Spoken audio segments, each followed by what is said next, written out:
కాలచంద్రికా గురు కరుణా స్పందితా గంగాజరి ప్రవాహికా బోధామృత ప్రసాదితా సహనశీల భూస్వరూప జ్ఞాన దివ్యదాయక అగ్నివాయు సమ్మిశ్రిత జీవనోద్ధారక అగ్నివాయు సమ్మిశ్రిత జీవనోద్ధారక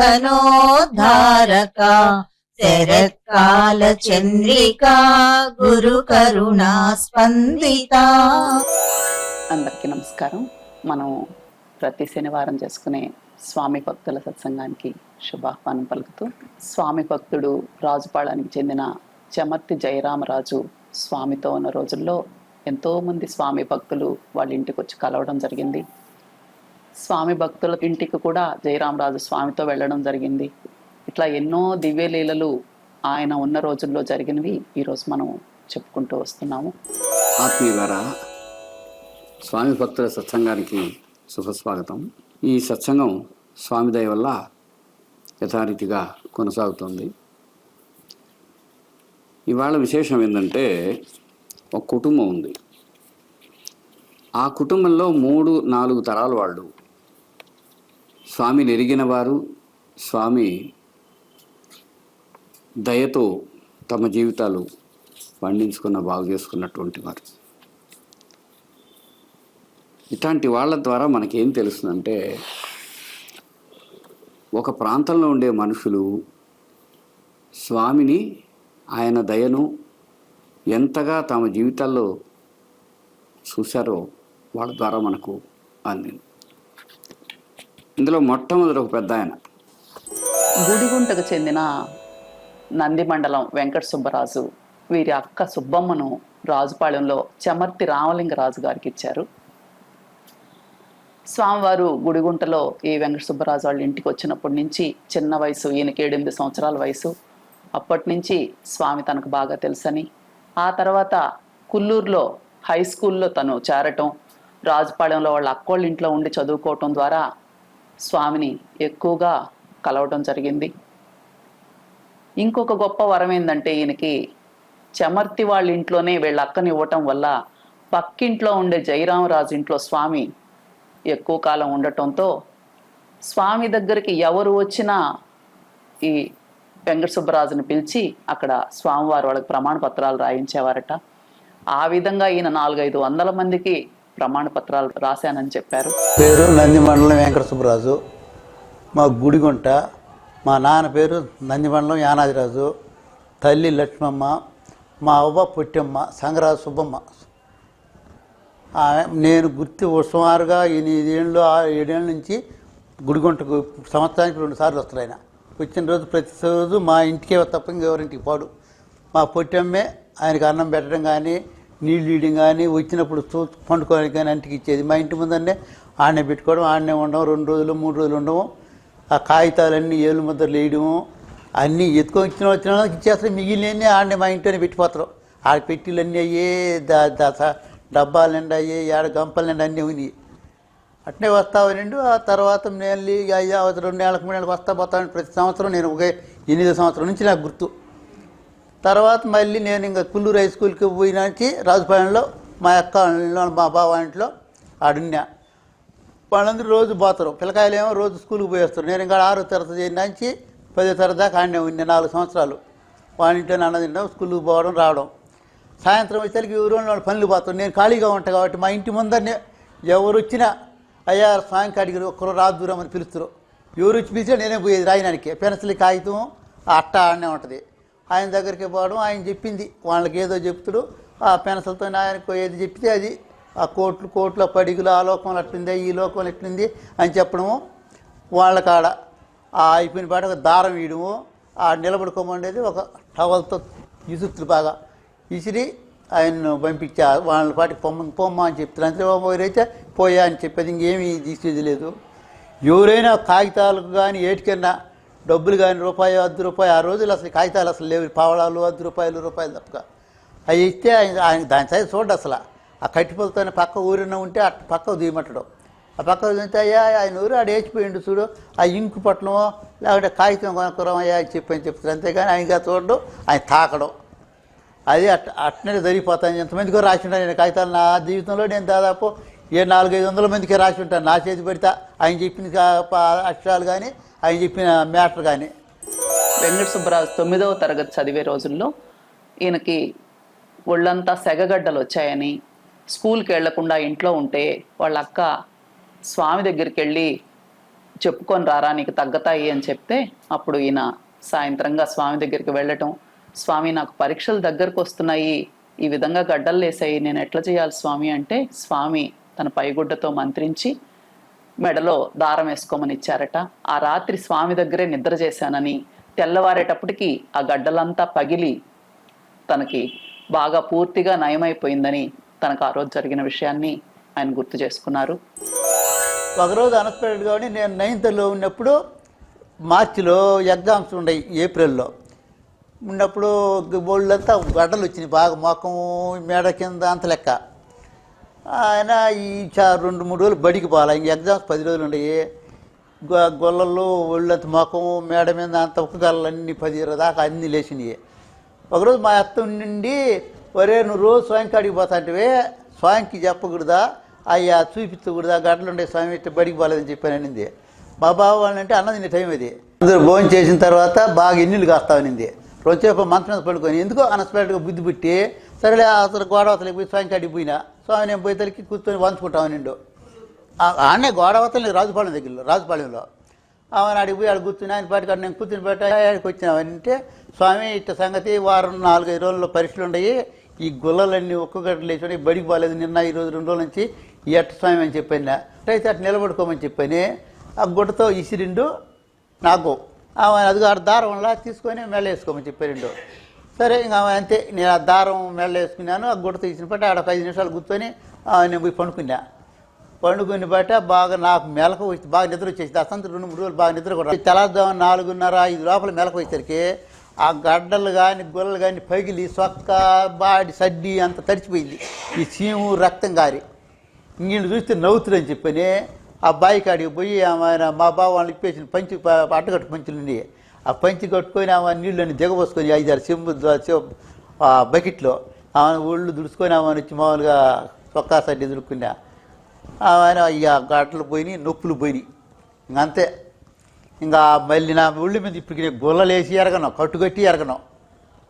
నా ఇప్పటికి ఎంతలో గాయమైనా కానీ ఆపరేషన్ చేసినా కూడా నాకు కట్టుకట్టి నేను ఎరగను అసలు. అది మారిపోతానే ఉంటాయి మరి వాటిని దేవుడి దయవల్లే. ఈ వెంకట సుబ్బరాజుకి చిన్న వయసులో పోలియో రావటంతో ఒక కాలు మడతబట్టినట్టుగా ఉండి నడవటం చాలా కష్టంగా ఉండేది. స్వామితో, స్వామి నాకు నాన్న కూడా లేడు, అక్క చూస్తే పెళ్ళైపోయింది, ఇంకా నాకెవరు స్వామి దిక్కు అని అడిగితే, నీకేం కాదయ్యా, నీ పేరుతో బాగుంది, నువ్వు ఉత్తరంగా వెళ్తావు, నీ కాలు బాగు చేస్తారని స్వామివారు ఒక ప్రమాణ పత్రం రాయించి ఇచ్చారట. స్వామివారి దయ వల్ల ఈ రోజుకి మేము సలక్షణంగా ఉన్నామని చెప్పారు. తర్వాత ఆ పరీక్షలు అయిపోయినాయి. మళ్ళీ ఆ బాగానే ఉన్నింది. కొన్ని రోజులకు వచ్చిన బట్టినే మనకు అప్పుడు ఎంత 14-13 ఏళ్ళు వయసమ్మా, ఆయన అంత మహత్యం ఉండదని కూడా తెలుసుకోలేకపోయినా అసలు దేవుడిని. ఆయన ఒక అమ్మ వచ్చి రాయమనింది, నేను పోయి కాగితం రాసిన, ఆమె వాటికి వెళ్ళిపోయింది, నేనే గుర్తుపోయినా స్వామి పంచుకుంటాడు. ఆయన నాకు బుద్ధి పుట్టిన స్వామి ఆయన ఏమంటే, ఈ స్వామి నేను ఒక్కడనే కొడుకుని, మా నాయన లేడు, నేను కుంటి అబ్బాయిని అవిటోడిని, నా పరిస్థితి ఏంది స్వామి అని అడిగిన ఒకటే మాట. నాకు ఆయనే మాట్లాడాలి అసలు. కళ్ళు మూసుకున్నాడు, 2 సేపు చేతారు అంచుకొని ఆయన కళ్ళు తెరిచిపెట్టి, నీకు బాగుంది, నీకు ఆ లోకంలో అట్టుంది, ఈ లోకంలో ఎట్టుంది, ఆ కాలు కూడా ఒక రకంగా వస్తుంది, నీకు బాగుంది, నువ్వు ఎప్పుడు ఏమి ఇబ్బంది పడాల్సిన అవసరం లేదు నేను చెప్పాను. సరే ఆయన చెప్పిండు, కాగితం రాసుకున్నాను. అంతే, నేను ఇంకేం అడగదలుచు కానీ నాకేం తెలియదు అసలు. ఆ వయసులో ఇంకా మనం ఏం అడుగుతాం ఆయన్నో.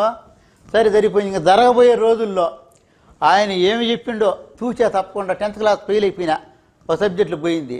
తర్వాత ఆయన పేపర్లో చూసి ఆ గుంటూరు జిల్లాలో దుర్గాప్రసాద్ రావు అని కనిపించింది. అంటే బోన్స్ డాక్టర్ ఆయన కూడా.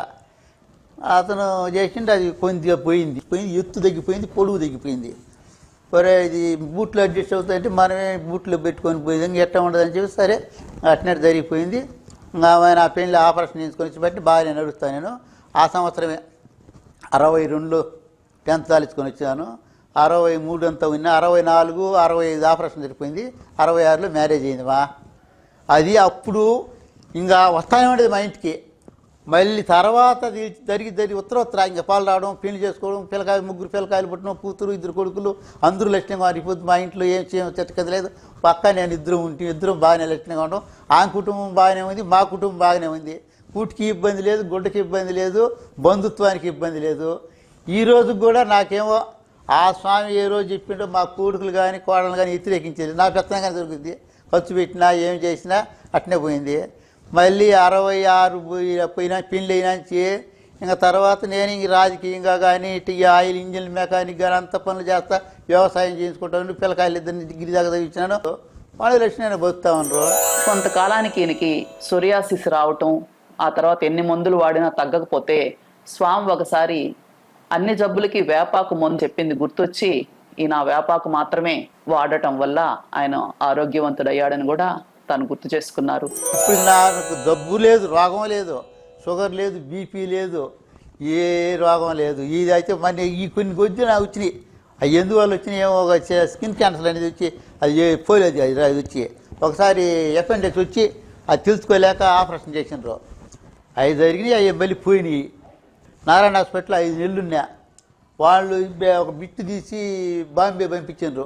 అది సోరియాసిస్, ఇతని జీవితంలో ఇంక ఇది పాదు, శీతల వ్యాధి. 6 నెలల్లో పోతే పాది, 6 నెలలు మళ్ళీ వస్తుందని చెప్పాను. ఎన్ని మందులు ఆడినరు, అన్ని ఆడినరు, ఎంత ఇంజక్షన్లు ఆడినరు, అంత లెక్క అయిపోయింది. ఇంకా నేను ఇంకా లాస్ట్లో ఇది పాదని తెలికే ఇంకా అన్నింటికి పంపించాను. నేను చెప్పిన మా పిల్లకాయలకు ఇంకా నేను హాస్పిటల్ మొక్క చూడడం, వయసు కూడా పెరిగిపోయింది. ఇంక వద్దు, నేను తిరగలేను, నేను ఇంకేం వైద్యం లే, ఒకటే వైద్యం ఆ స్వామి చెప్పిందే. అన్నిటికీ ఆపాకే మందులేరా నిండు స్వామి. ఆ వచ్చి ఆ యాపాకే ఇప్పటికీ అదే. ఆ రావడం ఇంటికి వచ్చిన రావడం పసుపుడి యాపాకే. అది 3 రోజులు వాడినాను. ఒక ఆహారంలో ఒక ఉప్పు తీసేసానమా, ఇంకా జిలా లేదు. ఇప్పుడు 2000 ఏప్రిల్ 14 నుంచి 17 వచ్చింది. రేపు జూన్కు 4 సంవత్సరాలు వచ్చింది. ఇంట్లోనే విష్ణుమూర్తిని పెట్టుకుని మేము గుర్తించలేకపోయామని, ఈ రోజుకి నేను స్వామిని ఎప్పుడూ తలుచుకుంటూ ఉంటాను, స్వామి లేనిదే మేము లేమని ఈ వెంకట సుబ్బరాజు చెప్పారు. మన కళ్ళ ముందుని స్వామిని మనం చూసుకోలేకపోతే, పిలిచి ఉండి మన కాడిని సాక్షాత్తు మన ఇంట్లో ఉండి దేవుణ్ణి మనం కనుక్కోలేకపోతే, పోయిన తర్వాత ఇప్పుడు పట్టుకొని ఆ చేతులు కాలిన పాటు ఆకులు పట్టుకొని తింది నా పని. ఆ స్వామికి ఇప్పుడు 24 గంటలు నా మనసులోనే ఉంటాడు. మంగా నాకు రాయిచ్చిండో, అవి రాయిచిని ఎప్పుడు 80, 60, 62లో రాయిచిని. మళ్ళీ ఆ రోజు ఈ రోజు ఆ స్వామికాడు ఇంత మహాత్యం ఉందని ఆయన ఇంటాడు వెళ్ళాడు. ఆయన నిస్వార్థపరుడు. ఆయనకు బంగారం అయిన ఒకటే, మట్టి అయిన ఒకటే, అన్నీ చేసుకుంటే అట్టాటి స్వామిని ఇప్పుడు మనం చూడాలంటే ఆ సాక్షాత్తు ఆ శ్రీమన్నారాయణే ఆ అవతారంలో వచ్చి ఆ కౌరవ జరుపుకొని పోయిండు. ఆయన అనుకోని రోజు లేదు. ప్రతిరోజు సాయంత్రం ఉదయం నిద్ర లేచిన బట్ట రాత్రులు పండుకునేటప్పుడు స్వామిని తలుచుకోకుండా పండుకునేది. 5 నిమిషాలైనా 10 నిమిషాలైనా స్వామిని తలుచుకొని పండుకునేది నేను. వెంకయ్య స్వామి చెప్తారు. ఆయన ఒలగముల్లో ఇప్పుడు సమాధి మందిరం ఉన్న దగ్గర ఆ గుండం ఉండే దగ్గర ఒక చెట్టు ఉండేది. ఆ చెట్టు కింద ఆయన గుండం వేసి ఉండేవారు. అక్కడ కూర్చుని ఉన్నారు ఆయన. ఎదురుగా చాలామంది చింపిరి జుట్లు వేసుకొని బొచ్చెలు ఎత్తుకొని అక్కడ ఎవరో ఏదో పెడతారంటే బయలుదేరి వెళతా ఉన్నారు. స్వామి అలా చూసి నవ్వుతున్నాడు. నవ్వుతూ ఉంటే ఆ పక్క నుండి భక్తుడు అడిగాడు, స్వామి ఎందుకు నవ్వుతున్నారు అని. అటు చూడవా. అటు చూస్తే వాళ్ళు చింపిరి జుట్లు వేసుకొని ఆకలి కళ్ళతో ఆశతో కూడిన దేహాలతో పోతున్నారు. అయ్యా, గత జన్మలో రెడ్డమ్మలు రెడ్లుగా ఉన్నవాళ్ళు అట్ట చేయి విదల్చక ఈరోజు ఇలా ఉన్నారు చూడయ్యా అని చెప్పారనమాట. వీళ్ళంతా మేడల్లో మిద్దెల్లో ఉన్న రెడ్డమ్మలు రెడ్లు వాళ్ళు చూడండి అయ్యా చెయ్యి విదల్చక ఇలా అయ్యారని. మన దేశంలో ఒక అద్భుతమైనటువంటి శాస్త్రం ఉంది. వేదశాస్త్రం ఉంది, వేదాంత శాస్త్రం ఉంది, భగవద్గీతా శాస్త్రం ఉంది, ఉపనిషత్ శాస్త్రం ఉంది. వీటన్నిటిలో జీవితంలో ఉండేటువంటి ప్రతి దాన్ని వివరించి చెప్పారు. ఆధునిక మానవుడికి అది బాగా దగ్గరగా లేకపోవటం వల్ల మన ప్రాచీనుడు ఒక రకంగా ఉండేవారు. మధ్యలో ఈ విదేశీయుల పాలన తర్వాత మన పరిస్థితి వేరుగా ఉంది. ధర్మ పురుషార్థము లేని మానవులు ఏమవుతారనే దగ్గర స్వామి దాన్ని వ్యాఖ్యానించారు. స్వామి అంత అద్భుతంగా వ్యాఖ్యానించారు. ఆయన కృపాదృష్టి వల్ల వాళ్ళకి తప్పకుండా ఎంతో కొంత మేలే అయి ఉంటుంది.